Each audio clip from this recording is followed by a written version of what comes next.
We will now begin this dedication ceremony in honor of SUNY Distinguished Professor Emeritus, Dr. Thomas Moran.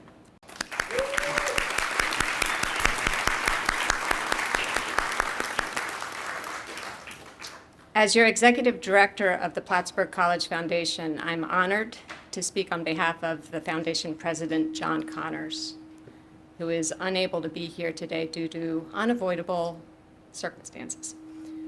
So, before we begin focusing solely on Dr. Moran, I think it's very important to note that while everyone in this room can call Tom a mentor, a teacher, a counselor, an advisor, and if we're really lucky, a friend. But there are a few people in this room who call Tom grandfather, father, and husband. And I think it's really important to recognize how exceedingly grateful we are to Taryn, Laura, Georgia, and Kathy for sharing Tom with us for all these years.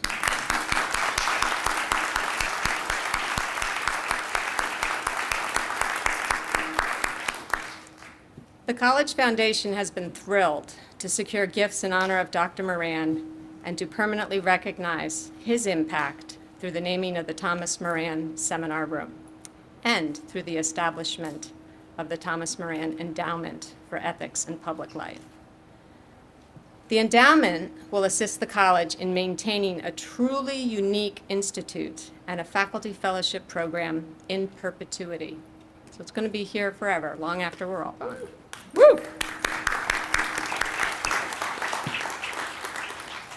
To date, over $177,000 have been received, and the incredible response indicates the true strength and vitality of this community.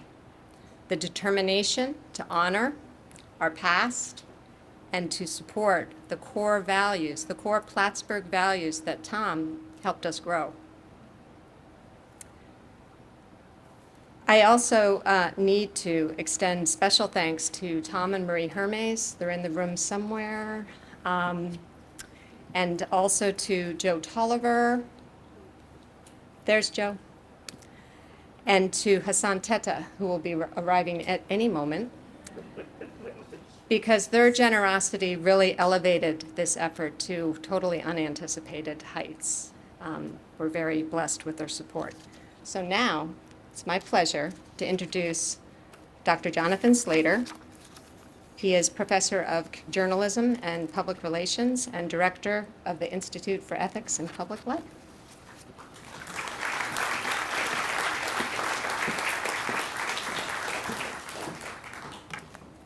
Thank you, Anne. Dr. Moran, Tom, President Agneti, Provost Herzog, Vice President Hansen, greetings. Fellows, senior scholars, faculty, alumni, students, and friends, on behalf of the Institute for Ethics and Public Life, welcome. What makes a room special? After all, the noun room by itself is so all-purpose that it seems mostly absent of significance. Alone, room clearly designates a space, empty and unsurprising. But just add a prefix and a universe of possibilities becomes uttered into existence. Distinct spaces endowed with defined purposes and knowable occupants thread their way into our consciousness. There are, for example, meeting rooms, classrooms, locker rooms, operating rooms, bedrooms, playrooms, etc. You get the picture. Rooms can be private or public, locked or unlocked, open or walled off to our view, their interiors unknown to us except when we knock and enter or are invited in. We might catch sight of their contents exposed and violated, as we do when the evening news pans scenes of destruction in Ukrainian cities in which the facades of apartment buildings have evaporated as a result of relentless Russian bombardment. There is a suite of rooms above us here in Hawkins Hall, Hawkins 233 to be precise, that merits our attention. The Institute for Ethics in Public Life, a set of offices embracing a central conference area, the soon-to-be unveiled Thomas Moran Seminar Room. A handsome and stately table comfortably seats 18, around which the Institute hosts weekly colloquies, conversations on a wide variety of themes: education, public policy, social justice, and many more. By my reckoning, the Ethics Institute has held close to 650 such colloquies since its founding in 1999. Led by its fellows in residence, past fellows, the Institute's 6 senior scholars, college faculty, students, alumni, community members, and experts from afar, our Wednesday colloquies remain a unique component of faculty professional development here at SUNY Plattsburgh, a weekly intellectual oasis where members of our campus community, and more recently during the shift to a virtual environment, members of the SUNY-wide community have been able to gather and freely engage with each other in collegial and open dialogue about stuff that matters. Even the pandemic did not halt our work at the Institute. Our conversations around the table suspended, we began a series of recorded capsule conversations with our resident and past fellows, senior scholars, and other friends of the Institute, which ran past the end of spring semester 2020 and well into the summer. We resumed live weekly colloquies online the following fall, bringing dozens of participants to our virtual table every Wednesday in the regular semester. During the current spring semester, the online format allowed us to invite several scholars from around the US and overseas to lead our colloquies. Just last week, the Ethics Institute hosted a day-long international virtual conference on women's reproductive rights, featuring more than 20 educators, policymakers, and healthcare professionals, speaking directly to 120 attendees around the world, plus hundreds of students in classrooms patching in from 14 universities in the United States, United Kingdom, and Canada. All of the Institute's activities are guided by a belief in education's role of fostering informed discourse and the idea that citizens should make sound choices based on free speech, and that those in public life should lead in humility and govern for the public good. And what better example of this philosophy than the Institute's sponsorship of SUNY Plattsburgh's annual observance of Constitution Day? Obligated as a public institution of higher learning receiving federal funds, SUNY Plattsburgh, through its Institute for Ethics in Public Life, has led educational activities every September since the establishment of Constitution Day by Congress in 2004.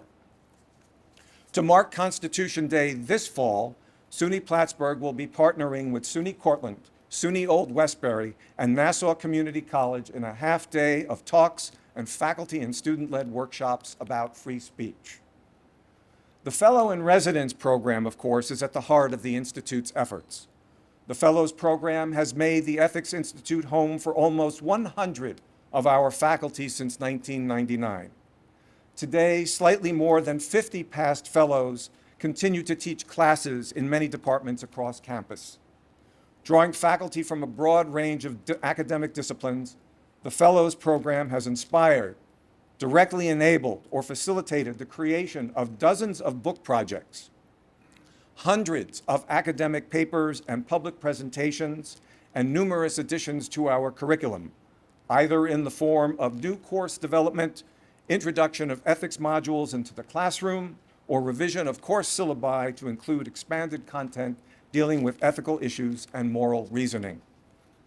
In addition to pursuing their professional projects while in residence, as well as leading and attending colloquies, the Institute's faculty fellows take part in a semester-long series of guided inquiry seminars about ethics. As a result of such intense and broad-ranging work, our Institute fellows grow acutely aware that students who graduate from SUNY Plattsburgh should know the answers to 2 crucial questions. To quote University of Maryland Classics professor Eric Adler, what does it mean to be a good person? And how can I lead a fulfilling life? These are not necessarily easy questions or with easy answers. Yet, if we wish to support our students, as this college appears committed to doing, then we ought to make sure they are ethically fit and demonstrate moral competence by the time they graduate and will be able to flourish in their postgraduate lives.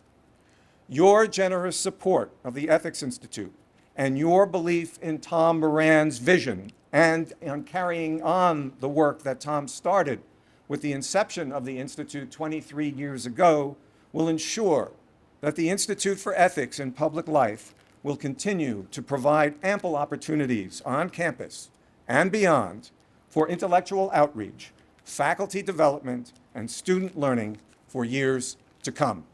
Thank you. Thank you, Tom.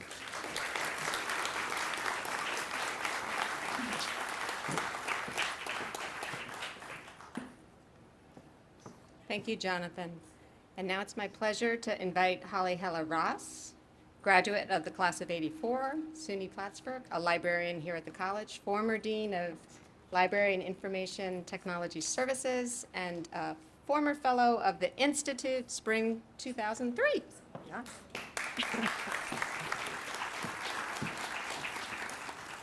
Thank you, Anne. Hello, everyone. I hope you can hear me. I hope I don't throw up as I'm trying to deliver this message. A nervous speaker. I first met Tom Moran in 1978 as a young teenager in the Upward Bound program. I found my ID card signed by E. Thomas Moran. These are worth a lot of money. I know. I was lucky enough to reconnect with him later when I came to work here at the college in 1994, and to have stayed connected with him through the years. He is inspiring, as you all know.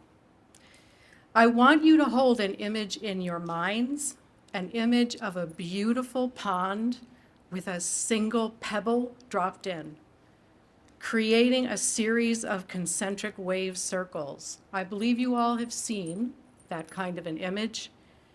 Tom Moran is the pebble, as you no doubt guessed, and we, the ethics fellows, nearly 100 or over 100, we are the waves.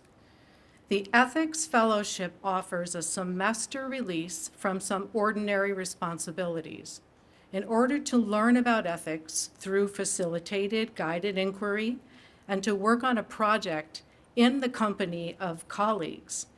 And my semester in 2003 was focused on academic honesty as an applied ethical value and as it related to information literacy and student success, because I am a librarian. My research at the Ethics Institute brought me so much foundational knowledge in different ethical frameworks, along with access to the very sharp minds of our discussion facilitators, Dr. Tom Moran, Dr. Doug Skopp, and Dr. Beth Dixon, and the camaraderie and generous conversations with my co-fellows, Dr. Richard Schnell and Dr. Charles Simpson, my cohort. It included assignments, homework, independent research, meetings, shared lunches, and fun. So keeping that image of the beautiful pond in your minds, add some dancing lights as each of these waves interact and cause their own new ripples. One day, my cohort decided to show off our new knowledge of ethics by offering an analysis of the wonderful song from West Side Story, Dear Officer Krupke, assigning each of us a part and explaining how each character's perspective, the young men, the police officer, the social worker, reflected a particular ethical framework through which they were viewing the world. We were full of ourselves. It was a glorious experience, and it was transformative, at least for me, because the Institute creates fellowship as much as it is a fellowship. And then what do each of these waves create? For me, a career here at SUNY Plattsburgh. My ethics fellowship was a keystone event in the acceleration and broadening of my contributions to the college, research, presentations, workshops on academic integrity, publications, revised curriculum, revised college policies. We had a faculty senate committee on an honor code. We developed a process for documenting and tracking academic dishonesty, which we never had had. I team taught a Crossing Cultures course with Jackie Vogel for new international students. That led to a Fulbright application and a successful Fulbright award to study academic integrity and information literacy in Cairo, Egypt. That experience and the follow-up work gave me the academic credentials to apply for promotion. That led former Dean Cerise Oberman to tap me to be her associate dean, a role I held for 5 years, and then to my eventual appointment by Dr. Lishka as dean of LITS, which I did for 9.5. But even more than that, the fellowship cemented my experience of SUNY Plattsburgh as a place where I wanted to stay. A college committed to intellectual rigor and invested in the growth and nurturing of its faculty and staff. Kind of place where I could build a fulfilling career, not just a place to use as a stepping stone, because I had never intended to stay here for my whole career. I had different ambitions for myself, and I only even came to SUNY Plattsburgh because they offered me a part-time job and I had a young son. We all make choices about our lives and our futures. After the Ethics Fellowship, I really felt that my future was here at SUNY Plattsburgh. And my current project, which is building a SUNY-wide organization to attract, recruit, and empower women in a wide variety of technology-related fields, the SUNY Women in Technology WIT project, remember that, all of you, is built on the overlap of two ethical frameworks, Aristotle's virtue ethics and Nodding's ethics of care. I am still gratefully using what I learned that semester long ago. And the full circle of my professional wave, from Upward Bound teen in 1978 to former dean and SUNY WIT founder in 2022, is all drawn around that pebble of Tom Moran. Thank you.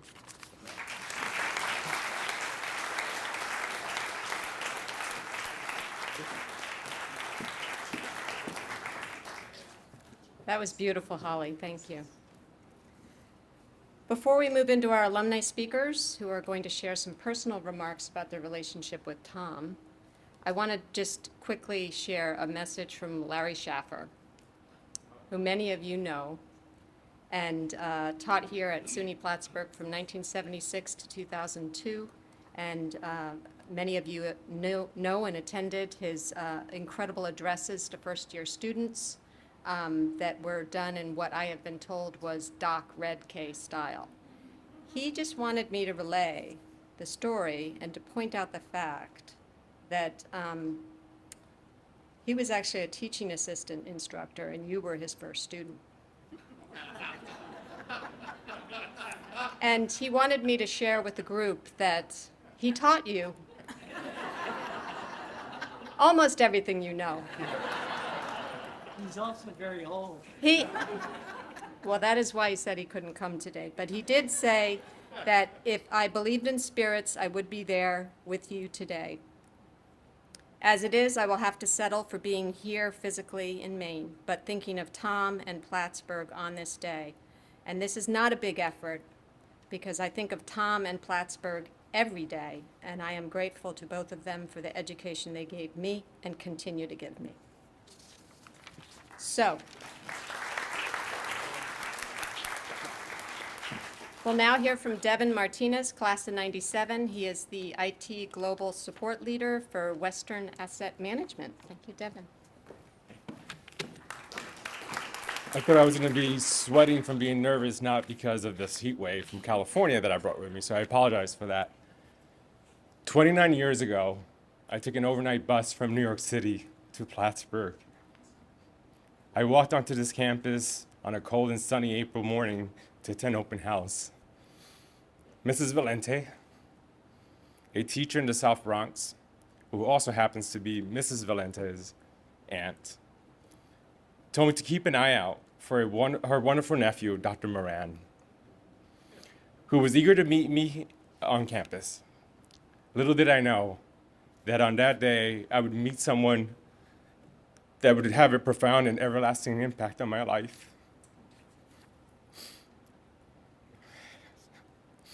Since first meeting Dr. Moran, and to this very day, Dr. Moran has filled many roles in my life, from mentor to advocate to stepping in as my father figure, never missing a beat and always being there to guide me. Dr. Moran, I and many other students are forever indebted to you. You have groomed us to be leaders and responsible citizens of the world. When I face tough ethical and moral decisions, lots of those in America, I find myself asking, what would Dr. Moran say or do? When things are challenging, I think of you, Dr. Moran. It gives me strength. You always know what to say at the most appropriate time. You calm the waters when everything around you is so chaotic. Thank you, Dr. Moran, for your service to the university. Thank you for teaching me right from wrong, for inspiring me to be reflective and compassionate. Thank you for making me part of your family. You gave a poor inner city kid from the South Bronx hope, the safety to build a strong foundation so that he can live the American dream in Los Angeles and around the world as I travel all the time. You also instilled in that kid the need to pay it forward. And with that, I am humbled to be here today to witness the naming of the seminar room after you and the establishment of the endowment. Dr. Moran, you are a living legend. And now we get to etch your name in the history books for eternity. This is well-deserved. Congratulations, Dr. Moran, and thank you for everything from the bottom of my heart.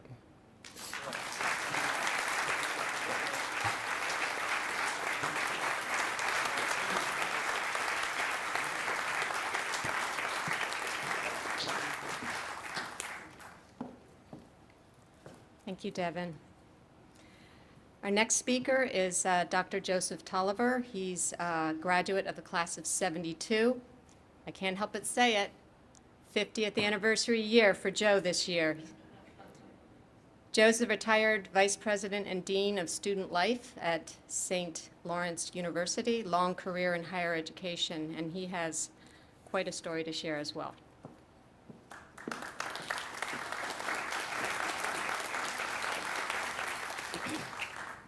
Like most speakers, excuse me, like most speakers, I have a problem. I've got too much material and too little time. I'm going to edit as I speak and hope it works well, so you let me know in the end if it makes any sense. Let me talk about the Institute first. I identify in lots of conversations as an optimistic pessimist. I don't identify as a pessimistic optimist, but an optimistic pessimist. I don't think we're ever going to rid the world of war. I don't think we're ever going to rid the world of racism. I don't think we're ever going to rid the world of rape. But I do think that if each of us focuses on those kinds of issues, locally and globally, we'll reduce the amount of war, we'll reduce the amount of racism, the amount of rape, we'll reduce the amount of inhumanity and incivility. And because I believe the Institute, which I was lucky enough to visit with Tom Moran when I was invited back in 1998 as a distinguished alum, works to reduce the amount of incivility, works to raise the level of ethics and civility, I could do nothing but support it in both life and with Ann Hansen's help in death. Because there needs to be some ongoing reduction of those things. So I don't think we're ever going to get away from humankind. I was thinking about it when I retired from St. Lawrence just before the pandemic started, coincidentally. But I had a chance to reflect on retiring in the middle of a presidential election year, in the middle of a pandemic, in the middle of other wars that were going on even before Ukraine, and wondering what we were going to do with this world, and thinking about this center, and thinking how important it was in any of the teachings and dialogues that it initiates. And so I'm proud to support it. Now, let me move on to the real topic of the day, which is Tom Moran. And I can assure you that Tom is not my honorary father, but he is my genuine friend. And I can also say, even though I shouldn't say it, I've known Tom longer than anybody in this room, including his wife, his children. Unless Kathy, his sister, is here, who's also a Plattsburgh alum, no one in this room has known Tom longer than I have. I'm not really going to talk about a lot of Plattsburgh experiences. Tom and I grew up in a small town of 8,000 people called Oyster Bay, Long Island. And Tom lived at one end of East Main Street, and I lived at the other end of East Main Street. And I don't know when we met, but I know that in third grade, I was in third grade and Tom was in fifth grade. We were on the same neighborhood baseball team. We played after school and on the weekends. And then 3 or 4 years later, as I was beginning to look for a Boy Scout troop, one of the accomplished Boy Scouts with merit badges on his sash was Tom. Troop 299, right, Tom? He was 12 and I was 9 or 10. The point is that I know that everybody in this room loves and knows and respects Tom from Plattsburgh. I can actually tell you that Tom was Tom when he was 10 in terms of his civility, his humanity, his intelligence. There's a quote, I hope it's applicable here, from Pablo Picasso, that every child is an artist, but our culture takes it out of them by the time they're an adult. Tom has been practicing his art from when we were in grade school, and he's practiced it all his life. It was an inspiration to me then. I thought I kind of knew it. We hung around with the same kids in high school. We eventually were on the same varsity football team, walking home from practice and talking about, because we were teenage boys, mostly about sports, but about a lot of things, including race to some degree, and the people we hung out with. And then because we had the same guidance counselor, someone we were both active with, we ended up in Plattsburgh. And I knew Tom was here 2 years before I got here, and I knew that he was already establishing himself here. But I know that you guys have tons of stories about Tom here. And by the way, I see Rich Snell. We have tons of stories about you too, Rich. And Elaine Levitt, she's here. Anyway, the one Plattsburgh story I want to tell you, and it's because of my child. It's not about my collective memories of Tom or Oyster Bay. It's about what they taught me about Tom. I hadn't known that Tom had been a student worker in the Upward Bound program, but I was a student worker in the Upward Bound program in my senior year and then in my grad school year, and I worked for a wonderful man by the name of John O'Leary, who had been a high school guidance counselor in Mechanicville, New York in the 60s, and then moved north to Plattsburgh to be the director of the Upward Bound program. And he was the director of the Upward Bound program. He was actually in his early 40s. His family was here, his wife and 5 children, and he was one of those people that was an honorary father person for me, and he was an intelligent humanist with civility and kind of an engaging, put his arms out and bringing everyone to him. And I spent 2 years learning from him, both loving the Upward Bound program for what it does for North Country students and loving the way he administered it. And I spent a lot of time picking his brain about everything, including future careers. And he was enrolled at the time. He had a master's, but he was enrolled in the doctoral program at McGill. He was commuting from McGill to Plattsburgh to finish his doctorate as he was working the Upward Bound program. And I spent enough time with him playing squash in Memorial Hall and playing basketball in Memorial Hall that we organized an intramural basketball team in Memorial Hall in 1972, playing a game there on a weekday afternoon. He was on the court playing. He took himself out of the game, sat up against the wall for a minute and said he felt a little faint. He keeled over and had a heart attack. I ran downstairs to Roger Kashani, who was the football coach, who came up and performed CPR. Also on our team was Peter Sullivan, who was the associate director of Upward Bound and who had been a Plattsburgh alum and a member of the varsity basketball team. And Peter rode to the hospital in the ambulance with John O'Leary, who unfortunately passed away before they got him to the hospital. John O'Leary left 5 children behind and a wife in Plattsburgh at age 43, and he left a program bereft. Peter Sullivan was a great associate director. He loved the program. He was so traumatized by being there with his boss and playing basketball with him and watching him pass away, he decided to leave the college and become the guidance counselor at PHS. And there was a vacancy. I knew that Tom was away in the Peace Corps, had just come back to work at the Crisis Center. It was August of '73. I had just completed my master's degree. I think I was leaving town in September to go work at Pace University in New York. And I ran into Tom on Margaret Street at the sidewalk sale where every store, and there were a lot of them then, put all the clothes out on the street and tags on them and sale. And I ran into Tom and we talked for more than an hour about where he'd been in the Peace Corps, about his conscientious objector status. And I thought I came up with a novel idea of saying, Tom, there's only one person I think should be the director of Upward Bound. I didn't realize that 8 other people had already said that to him. But it wasn't too much, and I don't know if Rich knows this, I guess we suggested that Tom leave the Crisis Center and go to, now when I've read the program, it says 44 years of distinguished work at SUNY Plattsburgh. It was 45 years ago that we had that discussion about, you ought to take that job, Tom. He had no clue. To his family, I say, I'm sure you know the whole man. No one is perfect, but I'm sure you recognize the man that all of us are talking about as your husband and father and grandfather and friend. And I'm pleased to be here both for the center and for Tom, and I'm pleased to have known him all my life. Congratulations.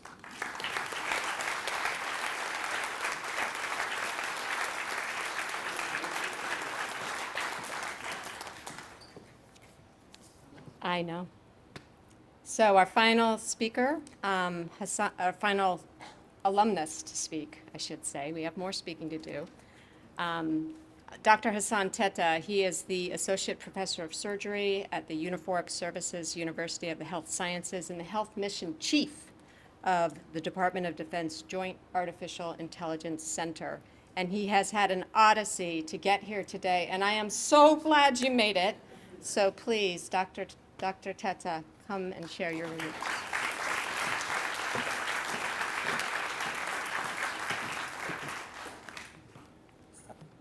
It's been a while since I've been to Plattsburgh. I forgot how far away from civilization it is.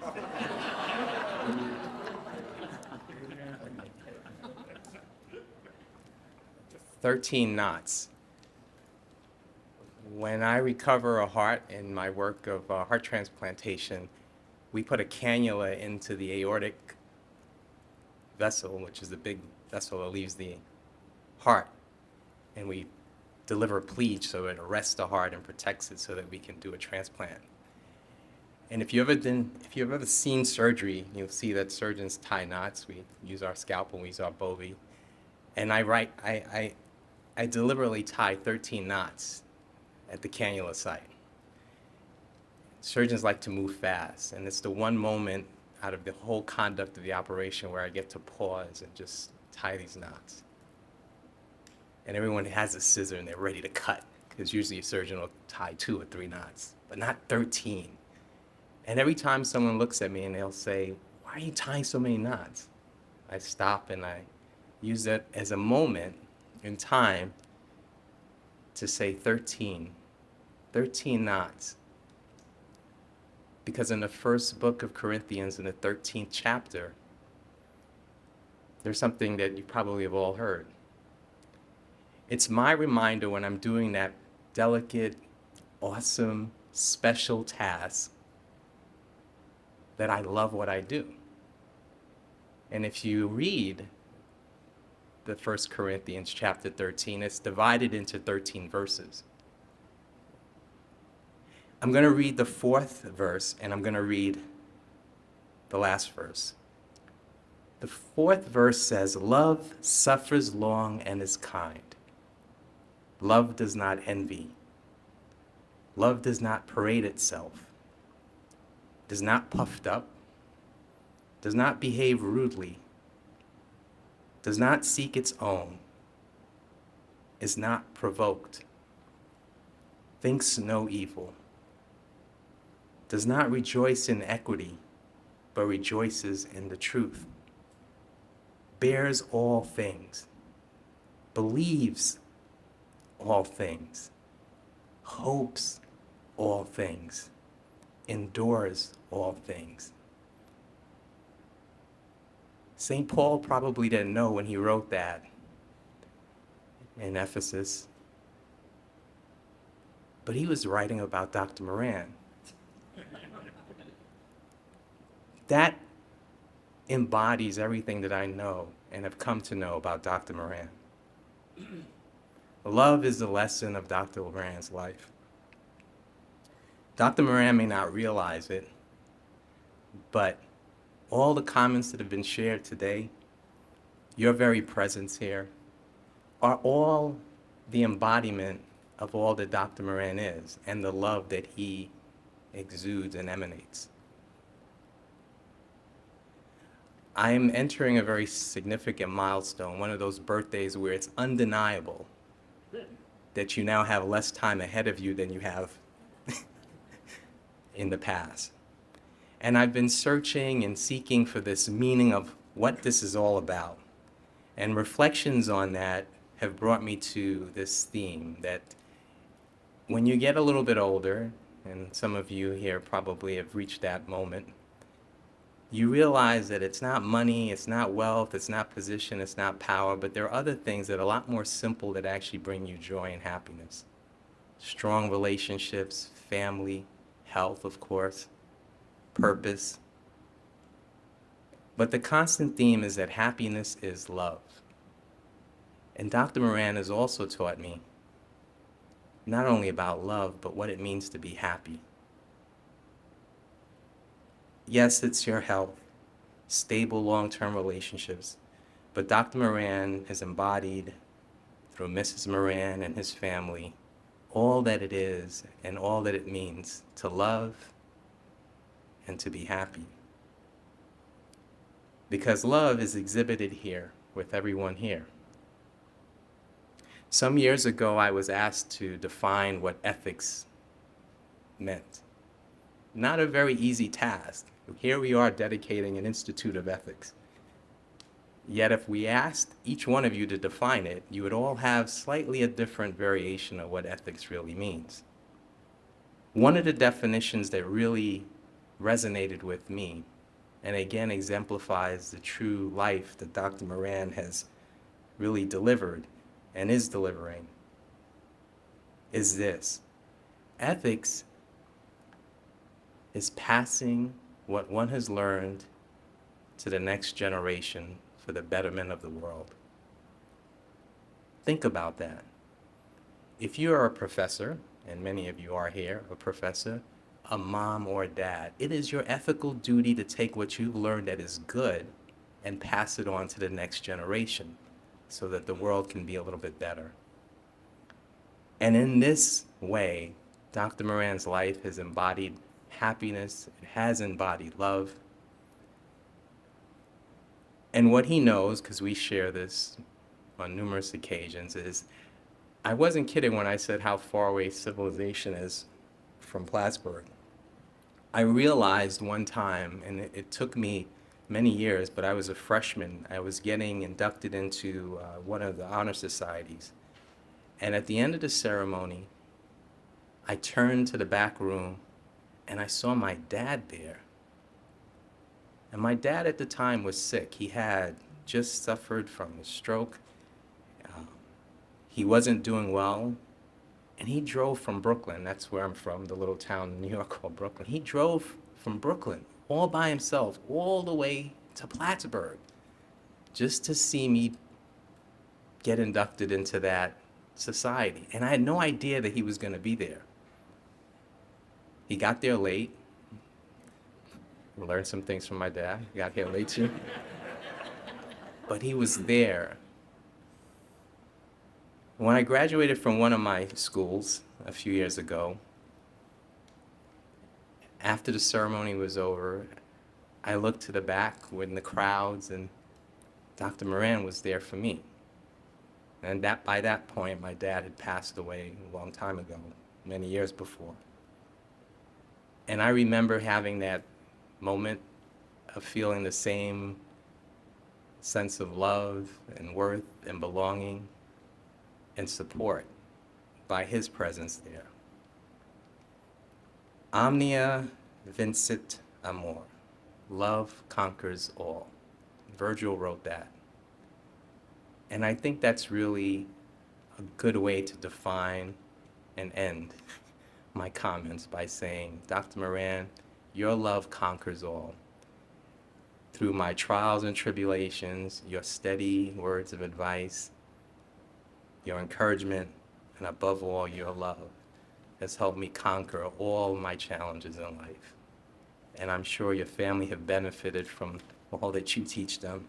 And now it'll be a distinct honor for this institution to have this institute live on in his name and have those great, great lessons passed on to the next generation. Thank you, Dr. Moran.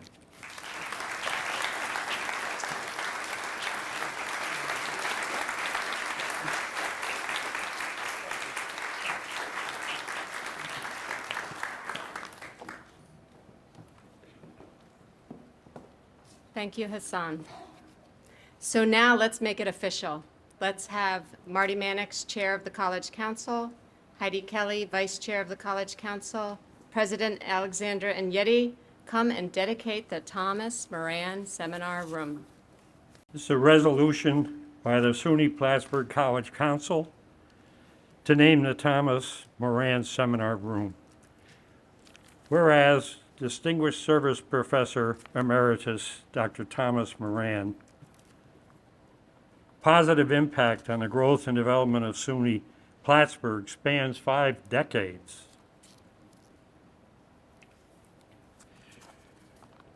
Beginning as a student leader and member of the class of '69, and through his teaching and administrative career on campus.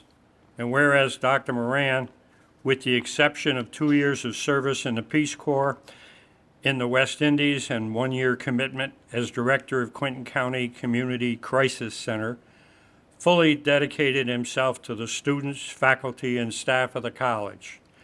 And whereas Dr. Moran served in nearly a dozen different administrative posts, including the first provost of the college, with responsibility for both academic and student affairs, and the interim vice president of institutional advancement. And whereas Dr. Tom Moran continues to assist in the preservation of the college institutional history, values, and identity through the Keeping of the Flame project. And now Heidi will read the balance.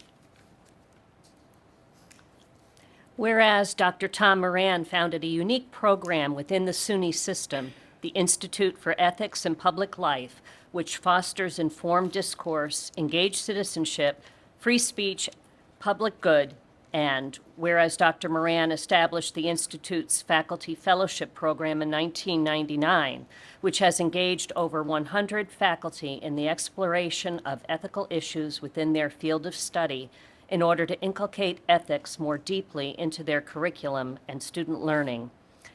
And whereas over 90 alumni, faculty, staff, and friends of the college have gifted over $150,000 in honor of Dr. Thomas Moran, establishing the Thomas Moran Endowment for Ethics in Public Life, and over $10,000 in additional gifts in honor of Dr. Moran. Now therefore be it resolved that the College Council of the State University of New York College at Plattsburgh officially recommends to the President that the seminar room within the Institute for Ethics in Public Life, currently located within Hawkins Hall, be formally and permanently named as the Thomas Moran Seminar Room. And be it further resolved that the College Council thanks Dr. Moran for his distinguished service to SUNY Plattsburgh and wishes him the very best. Unanimously approved by the College Council on April 18, 2022. Congratulations.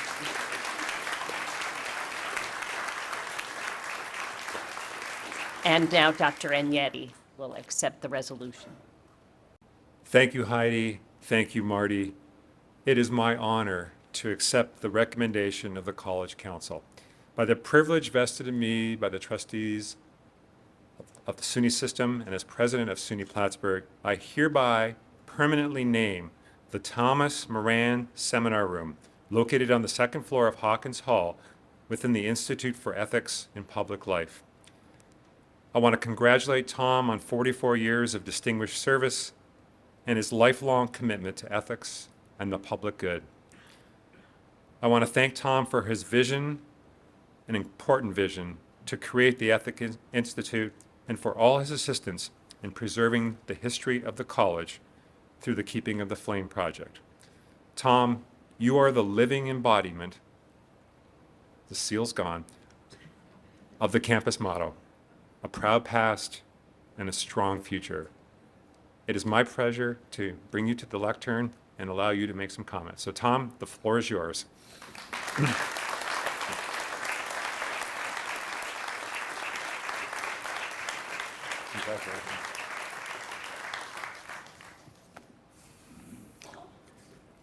My first reaction is that I'm glad this occurred after my career ended and not during it, so that I don't have to live up to it anymore.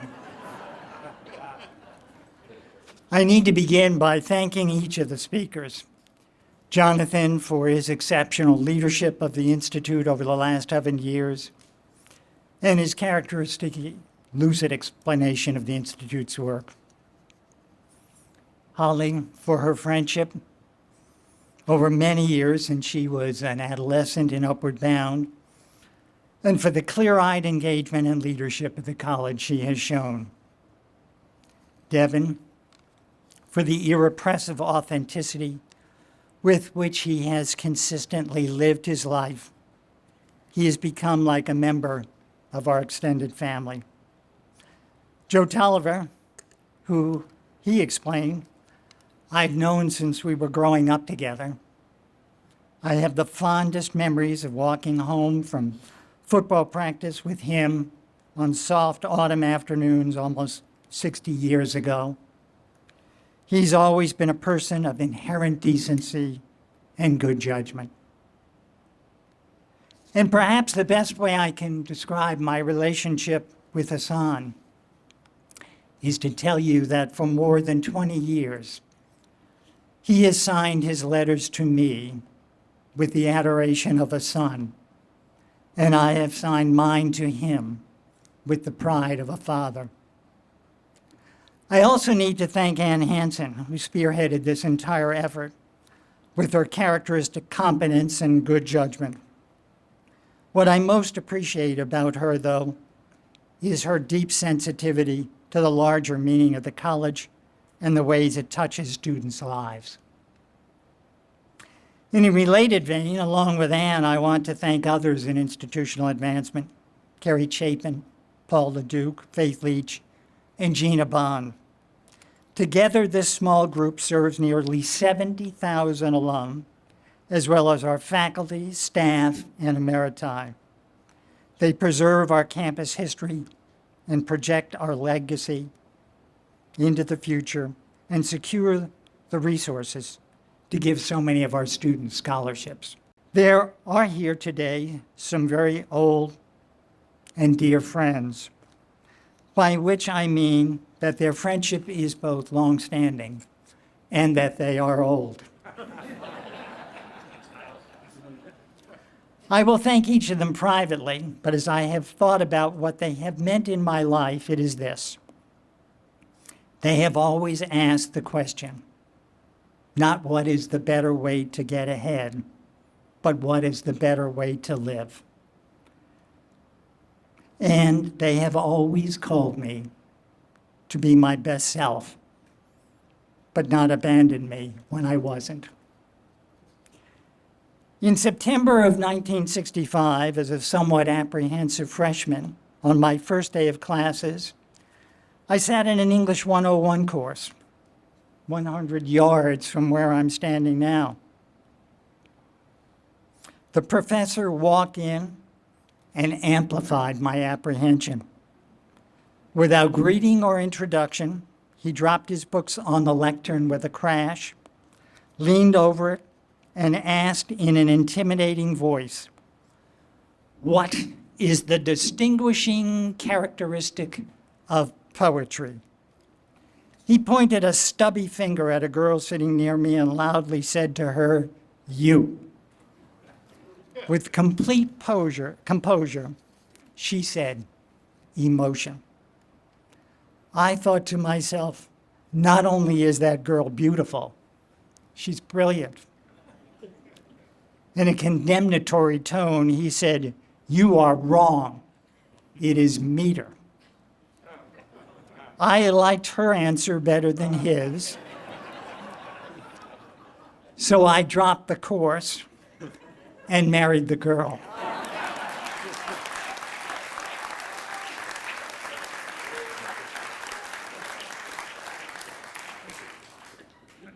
I could have only dreamed then that I would be standing here now with fullness of heart, thanking her for a lifetime of love and support. But I am. Our daughters, Taryn and Laura, are not only loving and accomplished, they've given us countless gifts. Years ago, when our children were young, a dear friend said to me, "The greatest gift you can give your parents is to love your children well."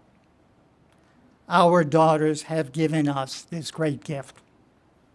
Our granddaughter, Georgia, is deeply kind and incandescently wise. Our older grandson, Creighton, has grit and exceptionally good character. Our younger grandson, William, has a gentle thoughtfulness that defines him. I tell you this not because of the joy they bring us, but because they are a powerful reminder that we have to care for the world every day we live in it, not only for our sake, but for theirs. The idea of the Institute is grounded in three fundamental themes that constitute the foundation of democratic life. First, our private destinies and our public life are connected. Secondly, in a democracy, we are responsible for the world we make together. And third, we must cultivate the commitments of civic life in every new generation. Let me elaborate on these themes for a moment. The first connotes that there is an inescapable interdependence between our private well-being and our public world. If you doubt this, try to imagine living a flourishing life in a broken society. The writer John Gardner put it this way: if as a society we don't value excellence and integrity in all realms of life, from our philosophers to our plumbers, then neither our ideas or our pipes will hold water.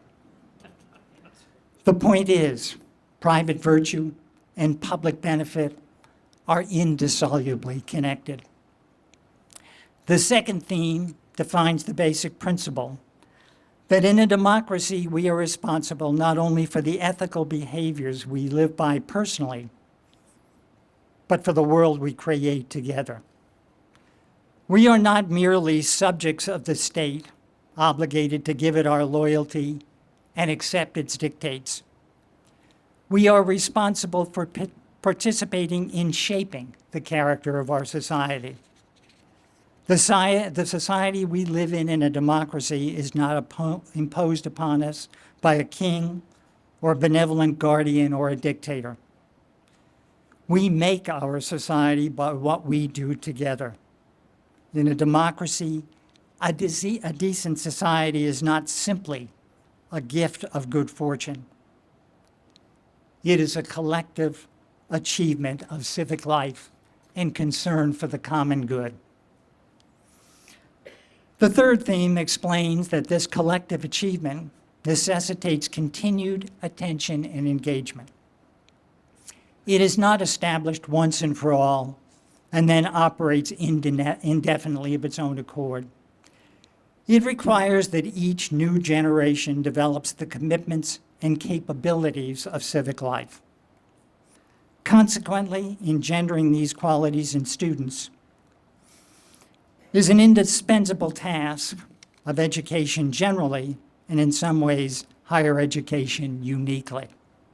If we fail to keep these values alive in the future, our democracy cannot realistically endure. We all generally know the outlines of democracy's history. It came to nascent life in ancient Athens. When it failed there, it didn't emerge again for 2,000 years until the American experience. Flawed as we recognize it has been in so many ways, ours was nevertheless the first attempt to create democracy on the breathtaking scale of an entire nation. To put this in context, the number of voters in Athens was about the size of the current population of Burlington, Vermont, and it was physically just slightly larger than Plattsburgh. To make this fragile, uncertain hope that people could govern themselves work demanded not only new institutions, but new ways of conceiving of what it means to be a citizen. It required a sense of civic responsibility, which subsumes the idea that citizens should assume responsibility for their society, and that a government's legitimacy resided in their consent. This was a new understanding of freedom and obligation. And in fact, as far as I can determine, the first use of the term civic responsibility did not appear until after our founding. But the founders knew if civic responsibility was the linchpin of democracy, then its ethos had to be cultivated. We needed to achieve a capacity to reason together, to agree on the common good, and resolve differences without killing each other, which is how differences were often resolved in other places and times. New means had to be developed for achieving the broadly shared civic leadership and capacity for mutual association, which Alexis de Tocqueville famously called the habits of the heart of democracy. With this understanding, we created in this country another new thing in the world to help ensure the cultivation of democratic responsibility. This new thing was public higher education. Like civic responsibility, public higher education as we know it didn't exist until after the American founding. It came into being entwined with civic responsibility and was founded on civic purposes. For the first time, higher education was regarded as a public benefit for the whole society, not a private benefit for individuals or select groups. For the first time, higher education was regarded as a public benefit for the whole society, not a private benefit for individuals or select groups. Throughout much of their history, institutions of higher education took seriously their mission of civic development. In fact, as was the case at many colleges, George Hawkins held weekly meetings in this building of what was called chapel. It wasn't a religious ceremony. It was an exhortation to civic virtue and public duty. For many reasons, during the last 60 years, American higher education drifted from its original civic purposes. 32 years ago, when the Institute was first proposed here at Plattsburgh, it was born of an effort to revivify that essential social formula of what a decent common life in democracy requires. But it attempted to do so not simply by reinstituting a new form of chapel or requiring a single limited course on civics. Instead, the intent was to have faculty members spend an extended period of time engaged in reading and thinking about these issues so they could integrate them into their courses more organically and infuse them comprehensively across a spectrum of learning experiences. It was hoped that this approach would provide students with a deeper understanding, not just of the formalities of civic life, but of its deeper meaning as well, and therefore would have a more robust and enduring impact on them and our campus culture. What we are celebrating today is that this college has so fully embraced a commitment to the institute and its values, and that, as Jonathan explained, more than 100 faculty over a period of 25 years have been willing to give up their time and suspend projects with more immediate career benefits to participate as fellows in the Institute. Moreover, administrators and faculty leaders have supported the Institute and secured the resources to sustain it. And now, once again, President Agnelli and Provost Herzog have affirmed in their hopes for the college a shared commitment with the purposes of the Institute. To my knowledge, no college in the country has created and maintained anything quite like our Institute for Ethics in Public Life. So much that I have witnessed at the college over the years, and like so much, its members act with earnestness and excellence, but communicate their achievements with modesty. This ceremony is a reflection of the deeply and widely held commitments of this truly remarkable community. Dr. Edward Redke, as many of you know, was a central figure in the development of public higher education in both New York State and at this college.